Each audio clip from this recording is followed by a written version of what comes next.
Students, अभी हम 9th की फिज़िक्स के चैप्टर नंबर 3 का न्यूमेरिकल 3.6 करेंगे, जिसकी स्टेटमेंट कुछ यूँ है। Two masses 52 kilogram and 48 kilogram are attach to the ends of the string that passes over a frictionless pulley. Find the tension in the string and acceleration in the bodies when both the masses are moving vertically. तो students, हमारे पास जो data हमारे पास इस statement का कुछ यूँ है कि हमारे पास दो मासेस हैं। एक है m1 जिसकी वैल्यू है 52 किलोग्राम, एक है हमारे पास m2 जिसकी वैल्यू है 48 किलोग्राम। स्टूडेंट्स, हमने मालूम क्या चीज़ करनी है? हमने मालूम करनी है टेंशन एंड एक्सीलरेशन। तो स्टूडेंट्स, जब हमने ये चीज़ें मालूम करनी है तो हमें जी की वैल्यू भी चाहिए, जो कि जी की वैल्यू कितनी होती है? 10 मीटर पर सेकंड स्क्वायर, जो कि आप गिवन डाटा में लिखेंगे। स्टूडेंट्स, अब हम सॉल्यूशन की तरफ बढ़ते हैं।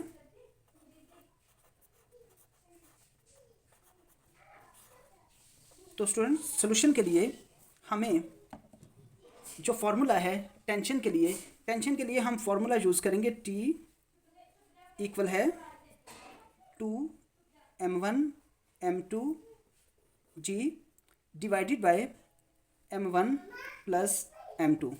तो स्टूडेंट्स, हम वैल्यूज़ पुट करते हैं। 2 m1 आपके पास कितना है? 52। m2 कितना है? 48। g हमारे पास कितना है? 10। m1 कितना? 52 और प्लस m2 कितना? 48।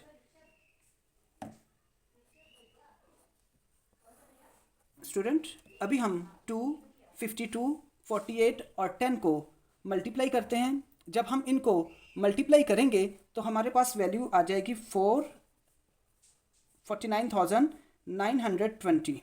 52 और 48 को जब आप प्लस करोगे तो आपके पास वैल्यू आ जाएगी 100।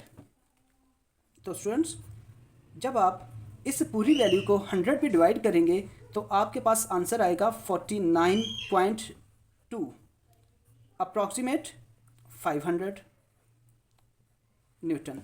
इस तरह स्टूडेंट्स, आपने जो टेंशन है, टेंशन की वैल्यू मालूम कर ली। अब स्टूडेंट्स, हमारा जो नेक्स्ट स्टेप है वो है एक्सीलरेशन मालूम करना। तो स्टूडेंट्स, एक्सीलरेशन मालूम करने के लिए हम जो फार्मूला यूज़ करेंगे वो है A इक्वल है m1 minus m2 g divided by m1 plus m2।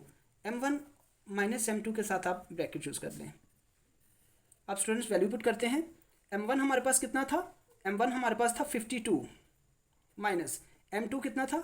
48 और g की वैल्यू कितनी थी? 10। सेम इसी तरह 52 प्लस 48।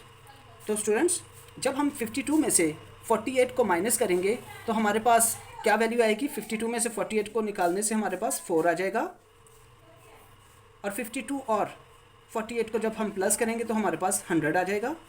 तो स्टूडेंट्स, आप इस ज़ीरो को इस ज़ीरो से काट दो तो आपके पास क्या आ जाएगा? 4 डिवाइडेड बाय 10।